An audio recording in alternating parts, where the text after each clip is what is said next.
On the desolate ice moon of Xylos, a place the rest of the galaxy had wisely forgotten, just staying alive was a minute-by-minute struggle. But for Kalen, the lone homesteader on this frozen rock, it was just life. His existence followed a quiet rhythm: keep the geothermal vents running so his small habitat wasn't crushed by ice, check the sensors for quakes, and stare out at the endless hypnotic fall of snow. He was a man wrapped in solitude, a hermit not by choice, but by circumstance after the Galactic Federation declared Xylos uninhabitable. To them, it was a death sentence. To Kalen, it was a quiet refuge. He never expected to find anything here but the howling wind and the deep, profound silence of a dead world. But the universe, it seemed, had other plans.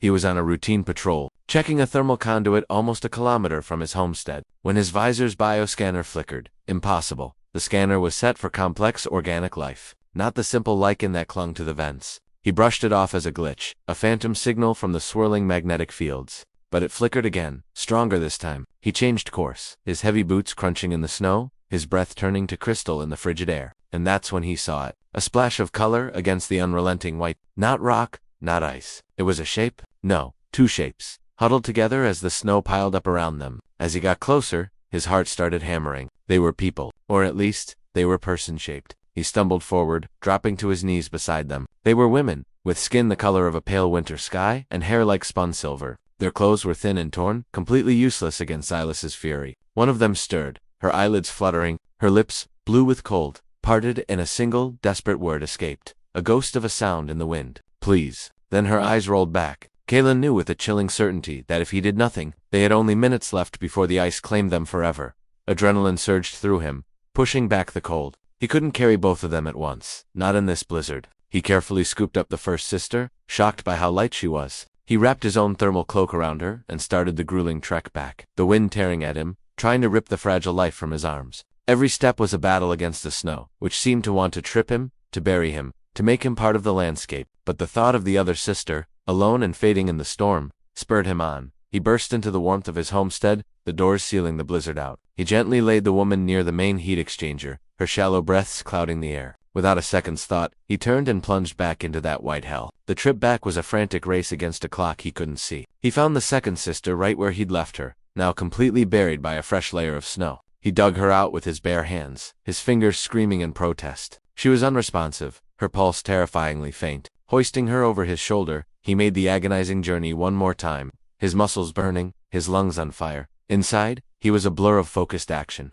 He stripped them of their wet rags and wrapped them in thick, warm blankets, cranking the habitat's temperature to a level that was almost too hot for him. He boiled snow for water, forcing small sips between their lips. They were skeletal, their ribs showing beneath their pale blue skin, which seemed to have faint patterns that pulsed with a soft, bioluminescent light. He worked through the long, dark hours, a silent guardian on a forgotten world. He didn't know who they were or where they came from. He only knew they were alive, and he was going to keep them that way. He sat between them, watching their chests gently rise and fall. For the first time in years, Kalen wasn't alone, and the feeling was as terrifying as it was profound. He must have drifted off, because he was startled awake by a soft gasp. The first sister, the one who had spoken, was awake. Her amethyst-colored eyes were wide with fear and confusion. She tried to sit up, her movements weak.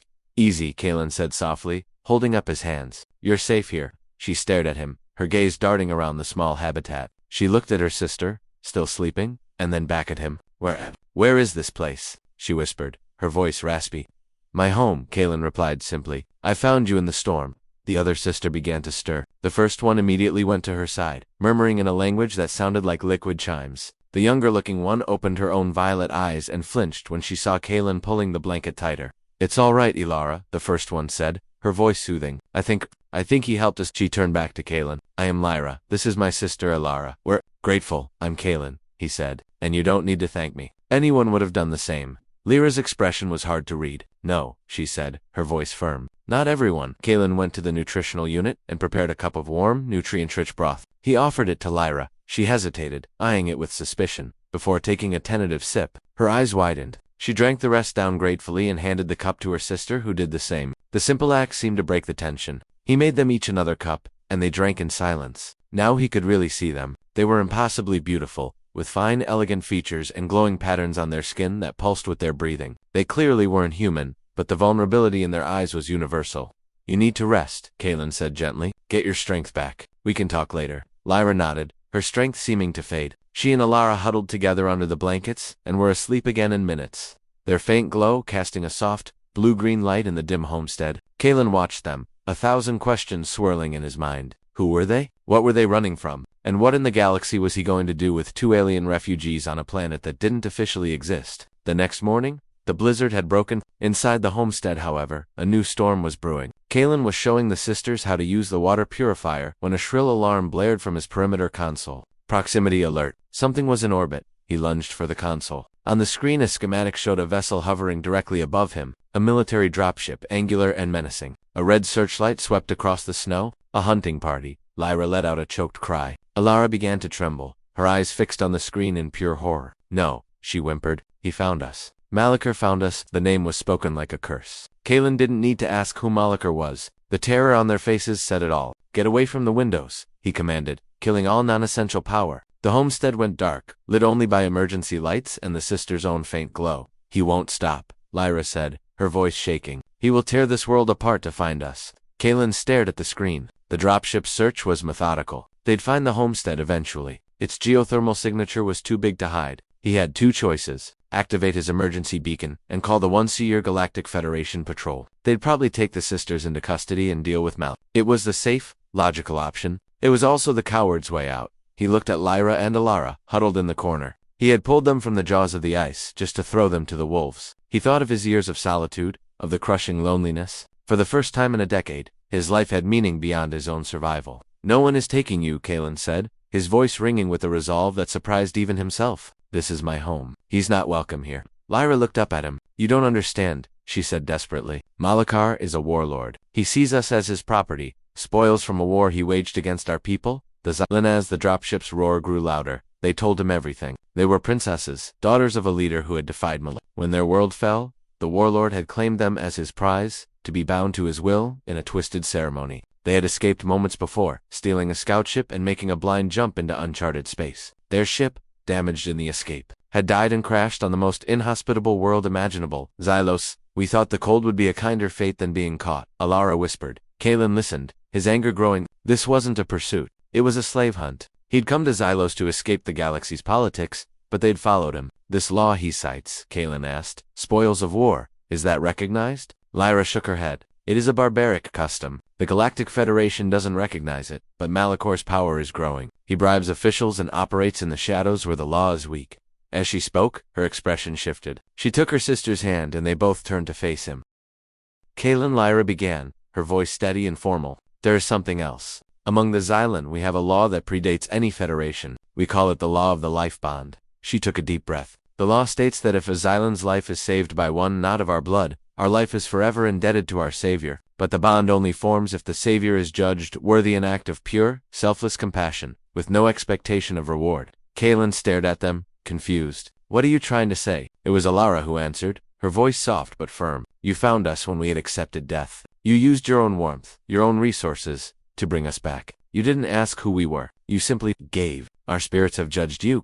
You are worthy. Worthy of what? Kalen asked, though a part of him already knew. Lyra met his gaze. The law of the life bond demands that we offer our lives to you in service and partnership. It is an honor that cannot be refused without bringing eternal shame upon us, Kalen. The law demands that we both become your brides. The words hung in the air. Brides. Both of them. Kalen felt the world tilt. 1 minute he was a lonely hermit, the next he was the subject of a sacred, alien marriage law. He looked from Lyra's determined face to Illyra's hopeful one. This was insane. No, he stammered. Look, I appreciate the gesture, really, but that's not necessary. I did what was right, that's all. There's no debt? It's not a debt, Lyra corrected gently. It's an alignment, a balancing of the cosmic scales. And it isn't a choice. It's a biological and psychic imperative. The bond has already begun to form. Can't you feel it? Kalen wanted to say no, but as he focused, he could feel something, a faint thrumming at the edge of his consciousness, a warmth that wasn't from the heaters. It was like a faint echo of their emotions in his own mind, Lyra's fierce determination, Lyra's anxious hope. It was subtle, but it was there. This is a lot to take in, he said, running a hand through his hair. I'm just a guy who fixes geothermal pumps. I'm not a husband to anyone, let alone 2 alien princesses. Your old life is irrelevant, Lyra stated. You are our savior. That is your station now. The bond will only grow stronger. Soon, you'll feel our emotions as if they're your own. And what happens if I refuse? Kalen asked. Illyra's face fell, and the warmth in Kellen's mind turned into a sharp pang of distress. To refuse the bond now, she whispered, is to sever a part of our own spirits. For us, it would be a living death. We would fade. Our light would go out. He was trapped. He'd saved them from freezing, only to be faced with destroying them with a word. Outside, the dropship roared, a stark reminder of the more immediate threat. A low thud vibrated through the floor. They had landed. Malikor's troops were coming. Get to the back, Kalen ordered, his voice shifting. The geothermal access tunnel. Stay there and don't make a sound. Lyra hesitated. We will not hide while you fight for us. This isn't a fight, it's home defense, Kalen snapped, pulling a heavy-duty plasma cutter from the wall. It was a tool for slicing rock, but it could just as easily slice through armor. I know this place. They don't. That's our only advantage. Now go. The sisters obeyed. Kalen watched the monitors. 4 figures in black combat armor moved across the snow. 2 were planting charges on the habitat's foundation pylons. A cold fury filled him. This was his home, his sanctuary. He ran to the environmental controls. He couldn't fight for soldiers head-on, but he had an entire planet as his weapon. He keyed in a rapid sequence, overriding the safety protocols on the western thermal conduit. A massive amount of superheated steam was now held back by a single valve. He opened a COM channel. This is private property, he broadcast. Leave now. A metallic voice crackled back. We have come for the Xylan assets. Surrender them, and the homesteader will not be harmed. They're not assets, and they're not yours, Kalen retorted. This is your only warning. The soldier laughed. Brave words for a dead man. Wrong, Kalen said quietly, and pressed the release. Outside, the ground shook. A colossal plume of superheated steam erupted from the ground directly under the 2 soldiers at the pylons. They vanished instantly. The other 2 were thrown back by the blast. Their armor flashed. Kalen didn't wait. He activated the external sprinklers, which sprayed a near-boiling dicing brine. A torrent of scalding liquid rained down on the 2 disoriented soldiers, shorting out their compromised armor. Kalen burst from the door, plasma cutter humming. He wasn't a soldier, but he was a man defending his home. He moved with brutal efficiency. Disabling the 2 remaining soldiers by melting the joints in their armor, he stood panting, in the sudden silence. It was over, for now. He turned and saw Lyra and Alara emerging from the tunnel, their eyes wide with awe. The faint warmth in his mind bloomed into a powerful wave of admiration, relief, and a fierce, protective affection. This time, he didn't fight it. He let the feeling in the quiet that followed. Kalen sat cleaning the plasma cutter. Lyra and Alara sat across from him. The fear was gone from their eyes, replaced by a deep gratitude that he could now feel as a tangible warmth in his own chest. You fought for us, Lyra said softly. One man against a warlord's soldiers? I defended my home, Kalen corrected, but the words felt hollow. They all knew it was more than that now. They are one and the same, Alara said. We are part of your home now, if you will have us. The bond demands it. Our hearts demand it. Kalen looked at his calloused hands. He had built a life of solitude, a fortress against the galaxy. And in one day, these 2 women had breached its walls. Not with force, but with vulnerability. He thought about the lonely years, the silent meals, the endless nights. He looked at Lyra, so fierce, and Alara, so gentle. He felt their emotions entwined with his own. He realized the law of the life bond wasn't a prison. It was a lifeline. A promise that he would never have to be alone again. He had saved their lives. And now, they were offering to save his. A slow smile spread across his face, the first in years. Okay, he said. A wave of pure joy erupted from the sisters, so powerful Kalen gasped. It was like plunging into a warm ocean of happiness that filled every empty space in his soul. Lyra's eyes glistened with tears, while Alara beamed, her inner light pulsing brilliantly. The bond is accepted, Lyra declared. The Trinity is formed. Kalen felt it then, the final lock clicking into place. The faint thrumming became a clear, steady connection. He could feel Lyra's sharp mind already calculating their next move, and Lyra's deep empathy focused entirely on him. And they could feel him, his resolve, his acceptance, and the deep well of kindness he had hidden for so long. Malikor won't give up, Kalen said, their purpose now shared. He'll send more. He won't need to, Lyra said, a cunning glint in her eye. Now that the bond is complete, we may have a weapon he can't defeat. There are interspecies bond treaties recognized by the Federation. A legally sanctified life bond is inviolable. It supersedes all other claims. If we can register our union, we'll be legally protected. Malikor couldn't touch us without declaring war on the Federation itself. A desperate, audacious plan began to form. They had to get off Xylos. They had to reach a Federation outpost and make their bond official. The lonely homesteader was gone. In his place stood a man who was part of something more. He was Kalen, husband to Lyra and Alara of the Xylan. The ice planet was no longer his prison. It was the crucible where his new family had been forged. Outside, the twin suns cast their light on a world of white, but inside, 3 souls, once lost and alone, burned brighter than any star,